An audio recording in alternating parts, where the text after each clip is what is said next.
순간순간 우리가 해야 할 일들이 많이 있음을 확인하기 위해서 하나님이 역사하고 계시는 것들을 확인할 수 있도록 축복하여 주옵소서.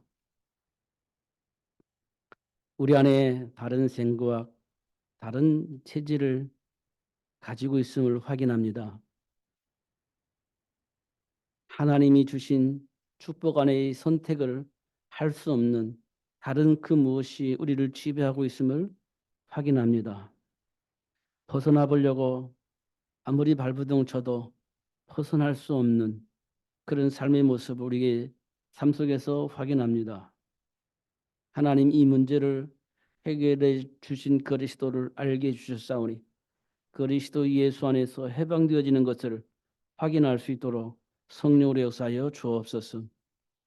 다시 한번 해방된 삶의 모습을 확인하게 하시고 그 안에 준비된 복을 발견하게 하시고 누릴 수 있는 삶을 살 수 있도록 이 시간 역사하여 주옵소서. 오늘도 말씀을 통해서 다시 한번 우리 근본적인 배경과 근본적인 축복, 우리가 이 땅에 살면서 해야 할 일이 무엇인지 사명을 깨달을 수 있는 시간 될 수 있도록 축복해 주옵소서. 예수님 이름으로 기도하옵나이다. 아멘.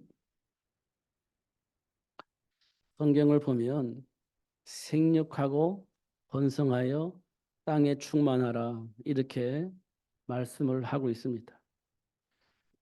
생육하게 하신 이유가 있습니다. 번성하고 충만해야 할 이유를 하나님은 우리에게 말씀을 하고 있습니다. 우리는 반대로 생각하고 있습니다. 나의 평안, 내가 하고 싶은 삶을 살기를 소원하고 있는 생각이 우리 안에 있습니다. 그래서 생육하고 번성하여 땅에 충만하라 이 말을 우리는 외면을 하게 되어집니다. 그래서 우리는요 또 한번 생각을 해볼 필요가 있어요.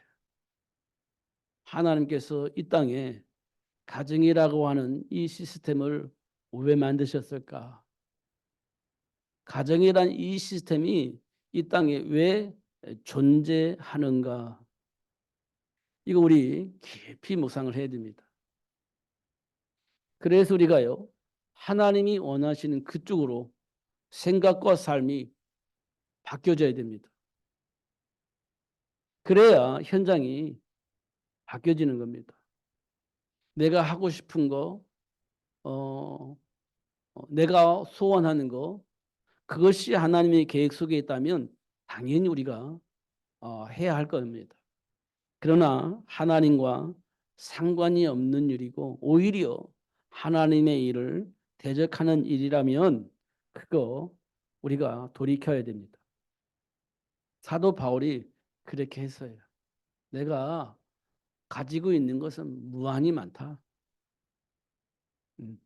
내 배경은 다른 사람이 따라올 수 없을 만큼의 배경을 가지고 있다. 그러나 그리스도 예수 안에 준비된 복에 방해가 된다면 배설물로 여기겠다.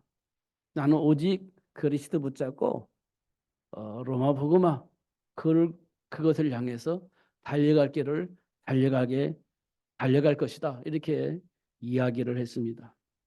이 말은 내가 누구인지를 분명히 알았다는 겁니다. 그냥 교회 다니는 종교인이 아니라 내가 누구인지를 알게 되니까 그런 고백을 하게 되어지는 겁니다. 지금 우리 생각 속에 있는 그 생각이 과연 하나님과 관계 속에서 소통이 되어지고 있는 건가? 아니면 하나님 주신 말씀과 전혀 상관이 없는 나만이 가지고 있는 어떤 사상 속에 있는 생각 속에 사로잡혀 있는가? 이거 우리가 살펴볼 필요가 있어요. 왜냐하면 사단은 계속 우리를 공격을 합니다. 하나님과 상관이 없이 나 중심으로 내 생각 중심으로 내 체질 중심으로 생각하고 판단하고 결정할 수 있도록 계속 유혹하고 공격을 해온다는 겁니다. 그렇기 때문에 하나님은 지금도 우리에게 뭐라고 말씀하시냐?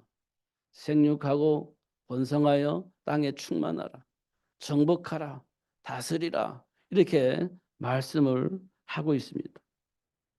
이 축복을 누릴 수 있도록 하기 위해서 하나님이 가정을 만드신 겁니다. 5월은 가정의 달 이렇게 우리가 말하고 있습니다. 그 5월 달에는요. 어린이 날도 있고 어버이 날도 있고 스승의 날도 있고 그렇습니다.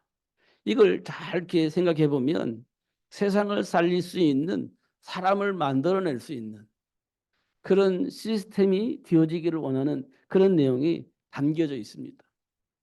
우리 어린아이들은 어떻게 성장하면 좋겠냐?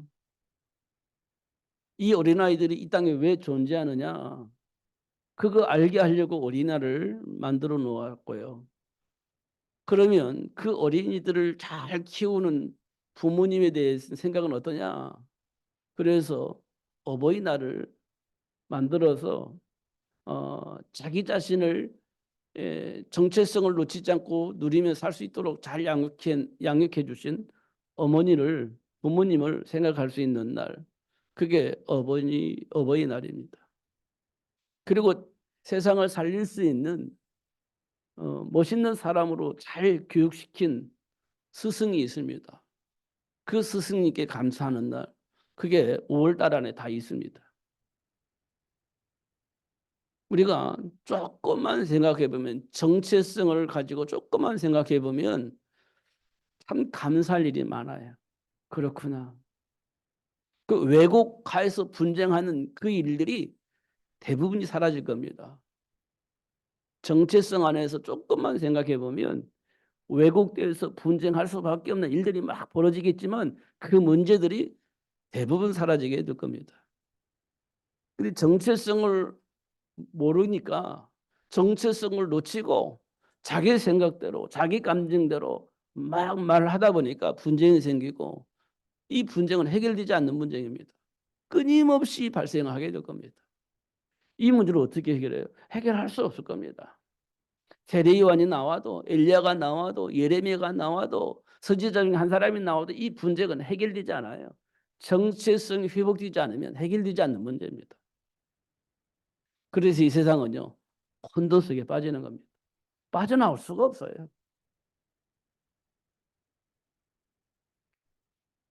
우리 삶 속에는 그런데 중요한 것은 우리 삶 속에 저주와 같은 재앙의 문제도 있지만 하나님이 준비하신 축복도 있다는 겁니다. 근데 이제 보는 것이 중요하죠. 저주와 같은 재앙의 문제 보여져야 되는데 안 보여집니다. 그 하나님이 준비한 세계를 복음할 수 있는 준비된 축복이 있는데 그게 보여져야 되는데 그게 안 보여집니다. 그럼 어떻게 해야 돼요? 몰라. 이렇게 되는 겁니다. 몰라. 그냥 그때그때 사는 거지 뭐. 이렇게 뒤어져 버리고 마는 거예요. 저주와 같은 지향의 문제 만나다면 우리 피할 수 있잖아요. 안다면. 근데 몰라. 그러니까 그게 퐁당 빠져버리는 겁니다. 준비된 축복은요. 몰라. 그러니까 준비된 축복을 누리기 위해서는 준비를 해야 되는데 그거 못하는 겁니다. 그러니까 어떻게 합니까? 몰라. 이렇게 되어져 버리는 거예요.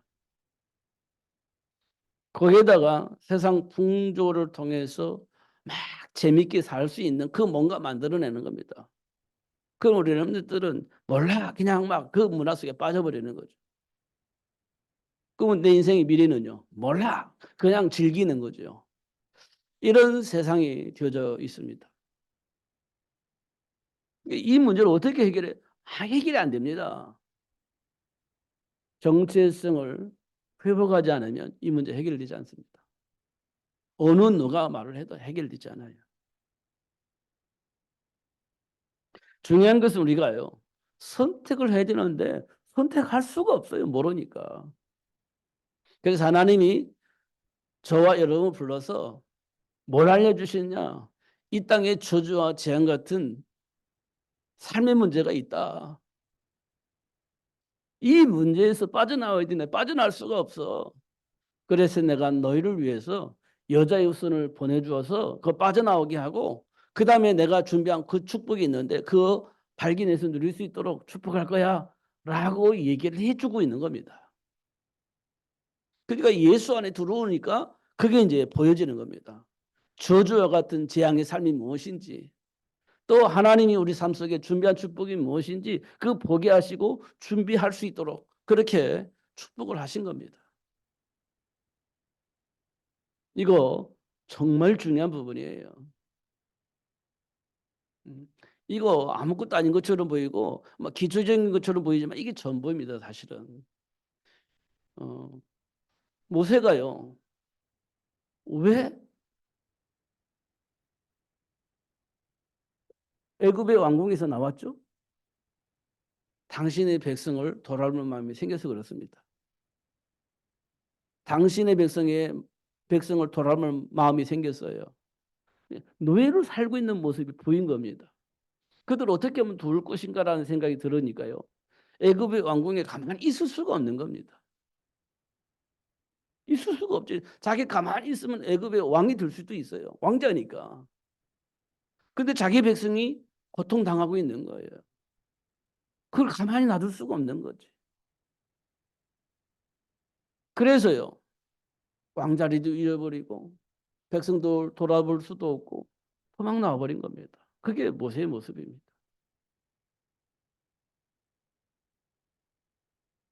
중요한 것은 그 모세를 통해서 결국 자기 백성을 돌아볼 축복을 누릴 수 있도록 역사하셨다는 거지. 하나님의 계획 속에서, 하나님의 시간표 속에서 결국은 모세를 통해서 이스라엘 백성들이 애굽의 노예에서 해방되어지게 하시는 것을 확인할 수 있습니다. 이게 이제 하나님이 주신 축복이에요. 물론 실수할 수도 있고 넘어질 수도 있고 잘못된 선택을 할 수도 있고 막 여러 가지 상황이 벌어질 수도 있습니다. 그러나 하나님의 계획 속에 있는 자는요. 반드시 그 계획된 축복을 보게 되고 그 복을 누릴 수 있게 되어진다는 겁니다. 결국은 하나님의 계획 속에서 가정이 회복되어지면 회복된 그 가정을 통해서 세상이 바뀐다는 거예요. 제가 생각해 보니까 너무 중요해요. 가정이 건강해지면 세상이 건강해져요. 가정이 행복해지면 세상이 행복해집니다. 성경에 보니까 그렇게 돼 있어요. 그럼 가정이 조금 이상해지면 세상이 조금 이상해지는 겁니다. 가정이 타락하면 세상이 타락이 돼요. 이 가정이 핵심이라는 겁니다. 가정이 핵심이에요. 가정이 건강하면 세상이 건강해지는 거예요. 가정이 행복하면 세상이 행복해지는 겁니다. 이스라엘 백성들이 복음 안에서 행복해지니까 세상이 행복해졌습니다. 이스라엘 백성이 우상 숭배하니까 세상이 망해버렸어요. 성경의 내용입니다. 지금 이 땅에 그리스도 안에 있는 생명의 복음이 많아졌더라면 이 세상이 이렇게 혼란해지는 않았을 겁니다. 그런데 기독교라고는 종교는 있는데 생명의 복음이 없어져 버렸습니다. 그게 세상이 혼란해진 겁니다. 그리스도인 예수가 자꾸만 왜곡되어지고 변질되어진단 말이에요. 그러면 세상이 굉장히 혼란해지는 겁니다. 예수 믿는 사람이 어떻게 해야 될지를 모르겠어요. 이때는 어떻게 해야 되는 거예요? 이런 상황 때는 어떻게 대처를 해야 되는 거예요? 이런 어떤 문제를 만났을 때 이 문제를 어떻게 하면 해결되어지는 거죠? 굉장히 방황하고 있습니다. 기독교인들이.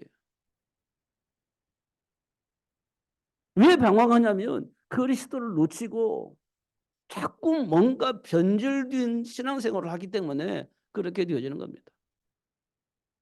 잘 확인해 보면 어떤 동기와 목적을 가지고 뭔가를 하는 거예요.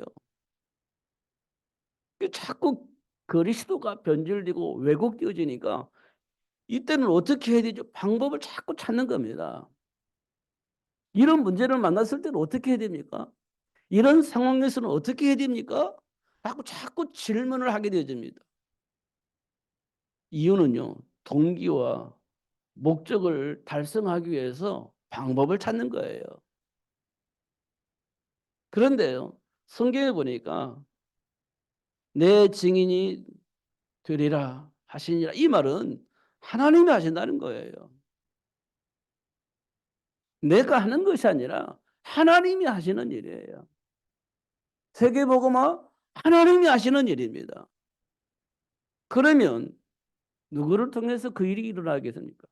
그리스도를 아는 그 사람을 통해서 하나님이 하신다는 거죠.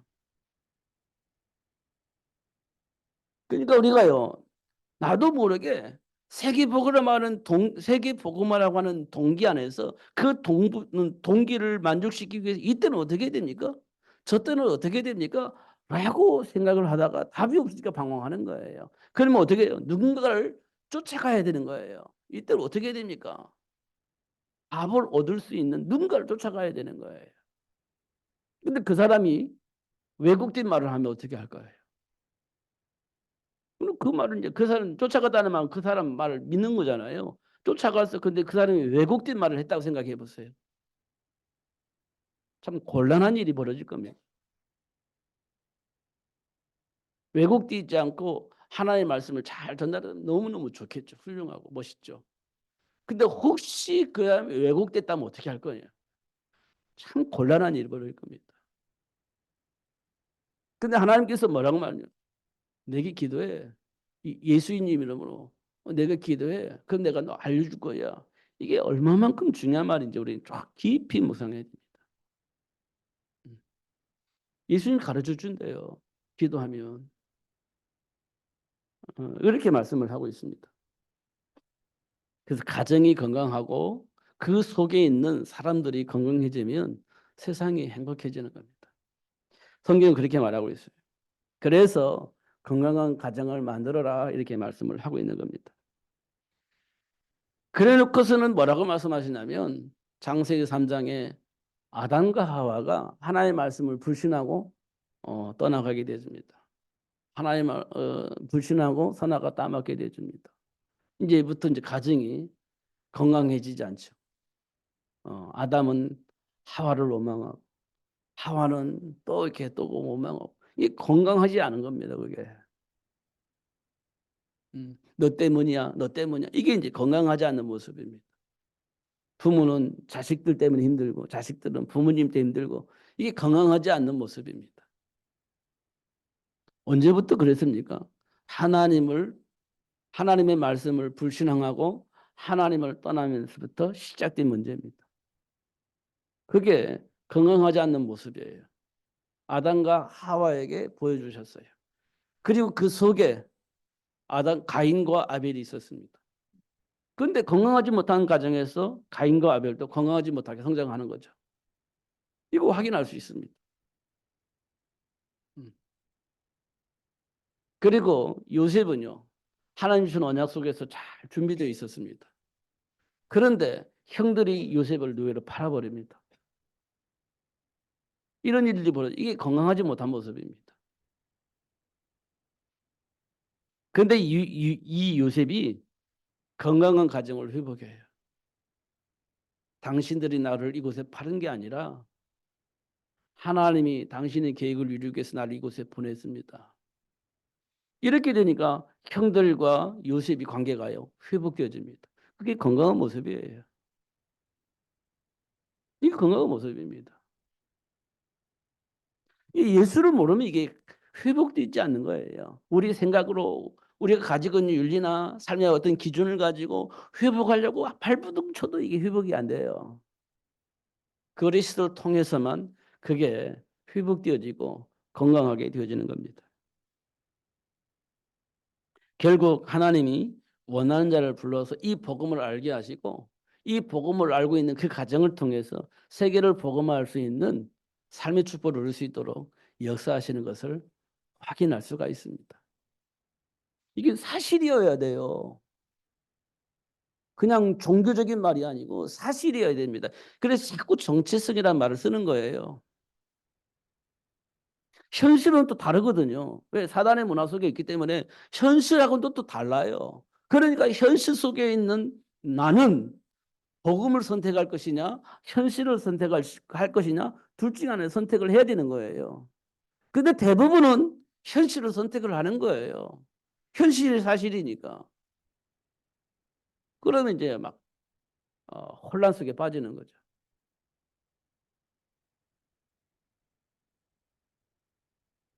왜냐하면 삶의 현장에는요, 준비된 축복이 아예 없다라면 갈등할 필요 없어요. 그냥 끝나버린 거니까. 근데 현장에는 준비된 축복이 있는 거예요. 누구든지 그 복을 받기를 원하지. 그 복 안에서 살기를 원하는 거지 않습니까? 그런데 현장에는 또 뭐냐? 저주와 같은 재앙의 문제가 또 있는 거예요.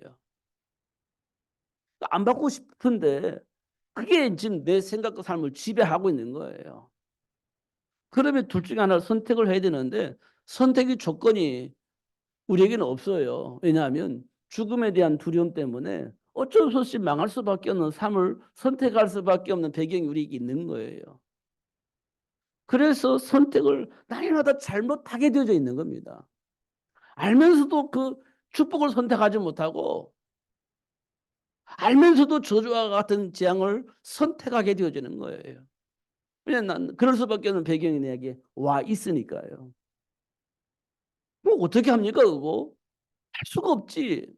그래서 우리가 말하는 운명과 팔자라고 하는 거예요. 타고난 팔자. 이거 벗어날 수가 없죠. 선택하고 싶은데 선택이 안 되는 거예요. 그래서 어쩔 수 없이 망하는 겁니다. 이게 참 안타까운 일이에요.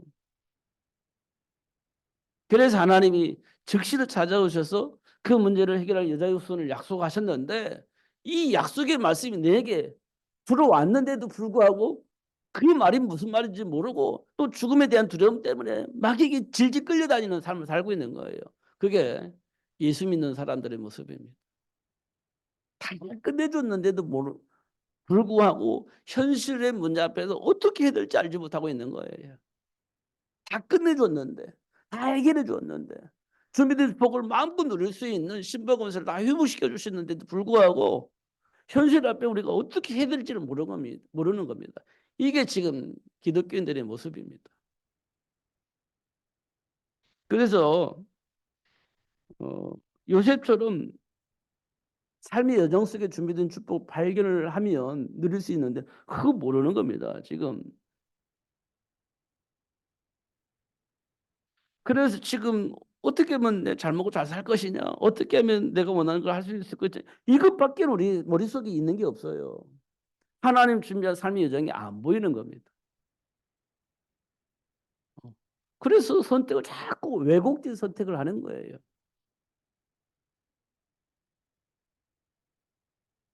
삶의 현장에 감춰져 있는 형통의 복이 있어요. 그래서 요셉이 그 발견했기 때문에 형통한 복을 누릴 수 있었던 겁니다. 아니 요셉은요 형들에게 노예로 팔려나가잖아요.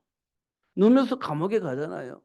그럼에도 불구하고 형통한 복을 누릴 수 있었다는 것은 하나님이 준비한 여정을 보았기 때문에 그 안에 준비된 축복을 보았기 때문에 누명 쓰더라도 흔들리지 않았고 노예로 팔려나가서 노예로 생활을 하는데도 불구하고 흔들리지 않았었던 이유는 현장에 숨겨져 있는 그 복을 보았기 때문에 그래요. 못 보면 어떻게 되겠습니까? 형을 향한 원망 속에서 아무것도 할 수가 없지. 누명수 감옥에 갔을 때 그 여자를 원망하면서 아무것도 할 수가 없는 거지. 지금 우리 체질은 그렇습니다. 그런데 하나님 우리를 불러가지고 그런 체질을 가지고 있는 우리에게 하나님 준비한 복을 볼 수 있도록 축복을 하신 거예요. 그 요셉이 누렸던 것처럼 형통한 복을 누릴 수 있는 삶을 살 수 있을 만큼 우리를 축복하신 거예요. 맞잖아요. 그럼 언약 안에서 세상을 보는 거예요. 언약 안에서 내 안에 있는 감정을 보는 거예요. 그럼 난 어떤 선택을 하면 살고 있는지 확인할 수 있어요. 언약 안에서 보면. 그러면 잘못된 거라면 돌아서서 하나님 주신 언약 속에서 선택할 수 있는 힘을 달라고 기도해야죠. 그게 내가 원하는 삶을 누릴 수 있는 비밀이에요.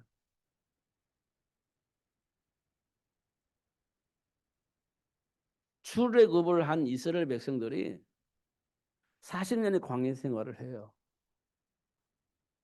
참 처절하죠. 먹을 것 없죠. 마실 물 없죠. 처절합니다. 근데 하나님은 왜 그 이스라엘 백성들을 애굽의 노예 생활하고 있는 이스라엘 백성들을 해방시켜서 그냥 편안하게 가나안 땅 가도록 만들지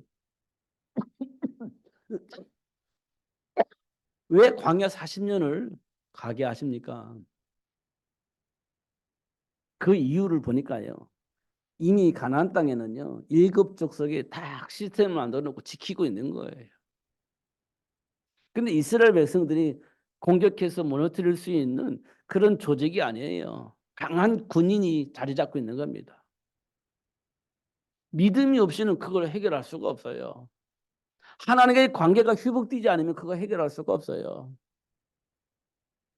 그러니까 하나님께서 광야 40년을 통해서 하나님과의 관계를 회복하고 하나님이 약속하신 말씀에 대한 믿음을 회복할 수 있는 시간을 갖게 된 겁니다. 그게 광야 40년이에요. 왜냐하면 세상 가나안은 막강한 힘을 가지고 있는 군인들이 다 진지를 구축하고 있고 다 버티고 있는 겁니다. 믿음이 없이는 그게 가능하지 않은 거죠. 자, 다시 돌이켜서 세상은 어떨까요? 세상은 막강한 힘을 가지고 있는 사람이 널려져 있습니다. 다 구축하고 있어요. 조직과 사람들을 동원하여서 다 구축하고 있습니다. 이거 절대 무너지지 않을 그런 조직과 시스템이에요. 절대 무너지지 않을 수 있는 실력과 능력을 가지고 있는 사람들이 뭉쳐가지고 똘똘 뭉쳐져 있는 그 시스템을 무슨 힘으로 무너뜨릴 수 있겠습니까? 무너뜨릴 수가 없어요. 그 시스템을 무너뜨릴 수 있는 방법은 하나님밖에 안 계셔요. 그러니까 하나님과의 소통이 되어지고 하나님을 향한 믿음이 생겨야 그게 가능한 거예요. 그 가나안 땅이 그렇게 되어진 겁니다. 요단강 건너갔을 때 믿음이 확고했습니다. 여리고성 무너뜨릴 때 믿음이 확고했어요. 흔들림이 없었습니다. 그래서 요단강 건너고 여리고성 무너뜨렸어요. 근데 조그만 아이성 공격할 때 무너졌죠. 할 수 있다 이렇게 생각하고 공격한 거예요. 근데 무너졌습니다. 할 수 있다고 생각하고 여리고성 무너뜨렸는데 아이성 찜이하고 갔는데 완전히 박살났습니다. 하나님과의 소통이 안 되면 안 되는 겁니다. 우리에게 보여주고 있는 겁니다. 세상이 우습게 보이는 세상은 없어요. 막강합니다. 감당할 수가 없어요. 그래서 우리가요. 현실 속에서 하나님 선택하지 않고 세상을 선택하는 거예요. 근데 그게 망하는 선택입니다. 하나님 우리에게 분명히 보여주고 있습니다. 사도 바울은 로마를 복음하기 위해서 준비했습니다. 도전했습니다. 불가능한 것처럼 보여졌는데 그게 가능하게 되어집니다. 왜냐하면 바울은 봤어요. 현장에 사단의 일을. 근데 그 사단의 일은 예수 앞에 완전히 박살났다는 사실을 알기 때문에 겉으로 보기에는 막강하고 누구도 건들 수 없을 것처럼 보이는 그 세상이요. 허물어지는 겁니다. 허물어졌어요. 예수 이름 앞에. 그걸 본 겁니다. 그 선택이 중요해요. 에덴 동산 아무런 흠이 없는 에덴 동산에서 아담과 하와의 선택. 와, 어떻게 그럴 수가 있을까요? 그렇게 되어지는 겁니다. 어떻게 그럴 수 있을까? 그렇게 되어져요. 이 땅의 모든 사람들이 그럴 수밖에 없는 상황이 되었기 때문에 그런 선택을 할 수밖에 없었던 거예요. 뭐 배경이 나빠서 좋아서 그게 아니에요. 그럴 수밖에 없는 상황이 생기는 거예요. 그럼 그때 우리가요 딱 언약 잡아야 되는데 그걸 못 잡은 거예요. 그게 창세기 3장 사건이에요. 우리는 지금 뭐 배경이 안 좋아서 뭐 환경이 안 좋아서 여러 가지 핑계 댈 일이 있겠지만 에덴 동산은 그 핑계 대질 않아요. 그런데도 불구하고 그런 일이 벌어지는 거예요. 우리에게도 똑같은 겁니다. 기근을 만나니까 어쩔 수가 없지 뭐. 이거 좀 이해가 되잖아요. 우리 수준 안에서. 그럼에도 불구하고 이 선택은 잘못된 선택이라고 성경은 말하고 있어요. 위기 만났잖아요. 아, 배신자. 이렇게 우리가 생각할 수 있어요. 그런데 우리가 당해보면 안 그런다는 겁니다. 그럼에도 불구하고 이 선택이 잘못된 선택이라고 얘기를 하고 있는 거예요.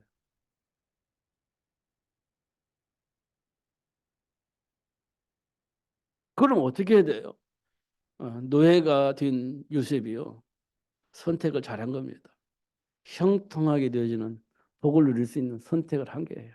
그게 본 거지. 어디에서? 언약 안에서. 언약 안에서 보면 보여지는 겁니다. 포로가 된 그 나라 왕 앞에서 당당했던 다니엘이 뭘 봤어요? 하나님 준비한 복을 본 겁니다. 그러니까 당당한 거예요. 봐야 되는 거예요. 그 누구 앞에서 당당했던 사도 바울이에요. 세계 복음화 때문에 하나님 나를 불렀다는 사실을 알았잖아요. 이방인과 이방 임금들에게 복음이 필요해서 나를 불렀다는 사실을 알았잖아요. 그러니까 당당한 겁니다. 그게 정체성의 축복입니다. 저와 여러분이 하나님 자녀인 것이 분명히 맞다면 당당해야 됩니다. 왜냐하면 세계를 복음할 수 있는 사람 나를 불렀어요. 그럼 당당해야지. 예. 환경에 따라서 예, 쭈글쭈글하게 살면 되겠어요?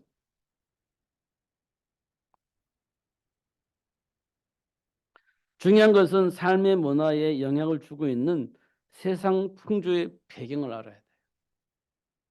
지금 우리 삶 속에서 나에게 영향을 주고 있고 생각에 영향을 주고 있고 삶에 영향을 주고 있는 문화의 배경 속에 누가 있느냐 이게 중요한 겁니다.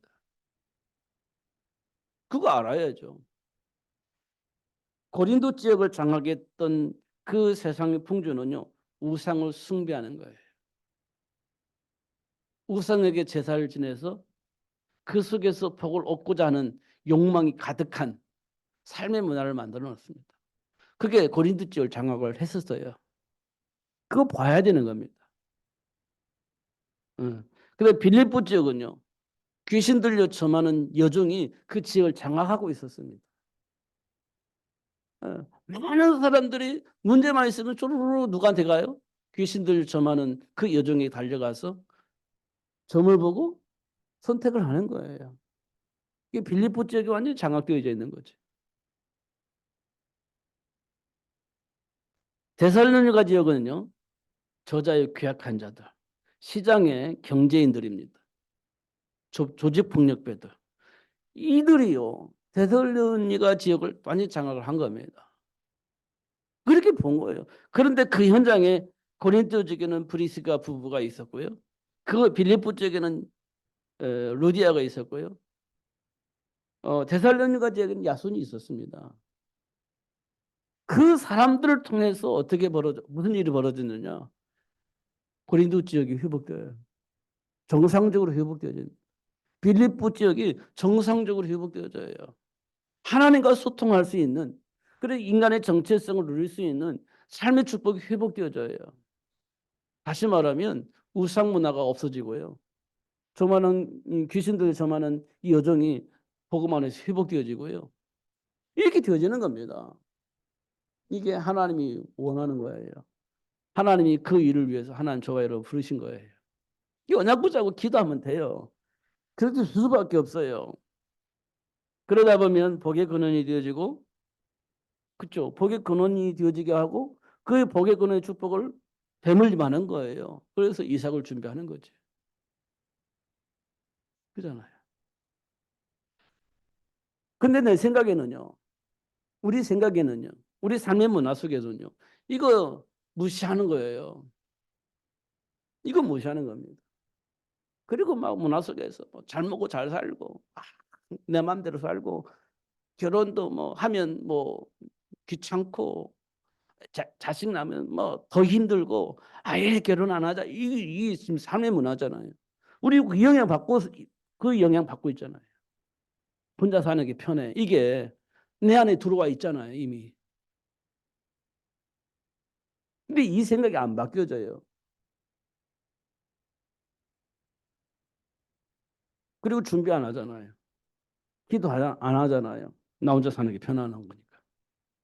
하나님은 생육하라고 하는데 에이, 무슨 말이야. 이렇게 생각하잖아요. 그냥 하나님과 소통할 수 있는 삼위를 누가 준비합니까? 누군가 하겠지. 이런 생각하는 거 아닙니까? 로마 복음화를 위해서 바울 같은 제자가 만들어야 돼. 누군가 하겠지. 그럼 아무도 안 한다는 겁니다. 아무도 안 한다는 거예요. 내게 주신 축복은요.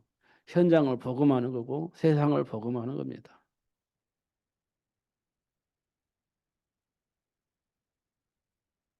예수님께서 그랬잖아요. 모든 민족을 너희는 가서 모든 민족을 제자 삼으라. 세계복음화 때문에 하는 거예요. 숙제가 아닙니다. 세계복음화 때문에 안 해주신 축복이에요. 온 천에 다니면서 이 복음을 증거해라. 이건 숙제가 아니고 하나님 주신 축복이에요. 어. 내 어린 양을 먹여라. 하나님 주신 축복이에요. 세계복음화 때문에. 이 비밀 속에 들어가면 하나님께서 어떻게 주겠어요? 막 쏟아주는 거예요, 복을. 아브라함에게 318명 가병을 올릴 수 있을 만큼 복을 주셨잖아요. 이삭에게는 100배의 복을 받게 하셨잖아요. 요셉에게는 형통의 복을 받게 하셨잖아요. 바울에게는요. 로마를 복음할 수 있는 축복을 누릴 수 있도록 축복하셨잖아요. 막 쏟아주시는 거예요. 하나님이 원하시는 그 일을 향해서 가면. 그게 현장에 준비되어 있는 축복이에요. 근데 못 보니까 자꾸 다른 짓을 하는 거예요. 그거 봐야 됩니다. 그럼 뭐 어떻게 봅니까? 하나님 신 언약 안에서 있으면 보게 되는 겁니다. 하나님께 기도하면 하나님께서 그 복을 알게 하시고 누릴 수 있도록 축복하시는 거예요. 예수를 아는 것이 전부 다라니까요. 예수를 아는 것이 전부 다예요. 나머지는 하나님이 알아서 하실 겁니다. 가르쳐 주시기도 하고 깨닫게도 하시고 역사도 하시고 막 하실 거예요. 홍해 바다 가르시고 물도 내주시고 만나 메추라를 주시기도 하시고 요단강 가르시기도 하시고 여리고 성도 무너뜨리게 하시고 다 하실 거예요. 하나님께서 하실 겁니다. 하나님 원하신 세계복음을 향해서 가면 나머지는 다 하실 거예요. 알아서. 기도한다고 기도하면 하나님이 역사하신다고 했잖아요. 기다 우리에게는요. 뭐 걸릴 게 없어요. 하나님 다 하시니까.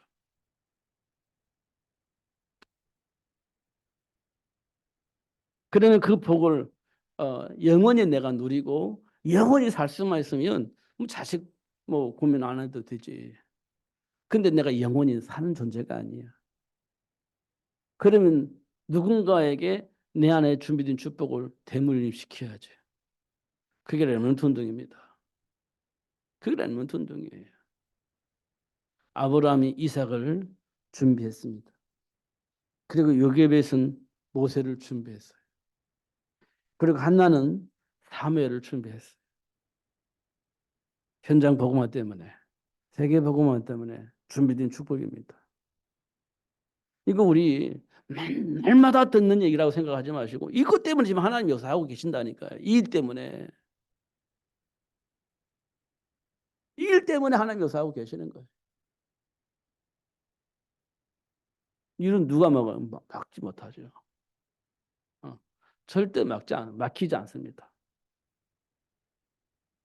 또 지금 우리 생각이 중요합니다. 이 생각 속에 뭔가가 충돌이 됐을 때 언약 안에서 다시 한번 해석을 하셔야 돼요. 그래야 세계를 복음할 수 있는 가정을 회복할 수 있어요. 그래야 세계를 복음할 수 있는 자녀 양육의 축복을 누릴 수 있습니다. 그러면 그 가정은 건강해진 겁니다. 그러면 그 가정은 행복해지는 거예요. 그러면 그 가정을 통해서 세상이 행복해집니다. 반드시 그런 일이 일어나게 될 겁니다. 제가 어릴 때 잘 몰랐지만요. 보면 밖에 나면 야 누구는 좋겠다. 어느 가정은 행복하겠다. 이런 말을 하잖아요. 그게 남들이 볼 때 야, 저 집은 행복하구나. 이렇게 보여진 거예요. 그게 영향을 주는 거지. 그런 겁니다. 하나님이 저와 여러분에게 주어진 이 가정에서 그런 축복을 누리면서 세상 많은 사람들에게 영향을 빌 수 있는 그런 축복을 누리시는 여러분 되시기를 예수님으로 축복합니다. 기도하겠습니다. 살아계신 하나님 아버지 감사합니다. 오늘도 최고의 복을 주시고 알게 해주셔서 감사합니다. 날마다 누리며 살 수 있도록 성령으로 충만하게 하여 주옵소서. 예수님 이름으로 기도하옵나이다. 아멘. 482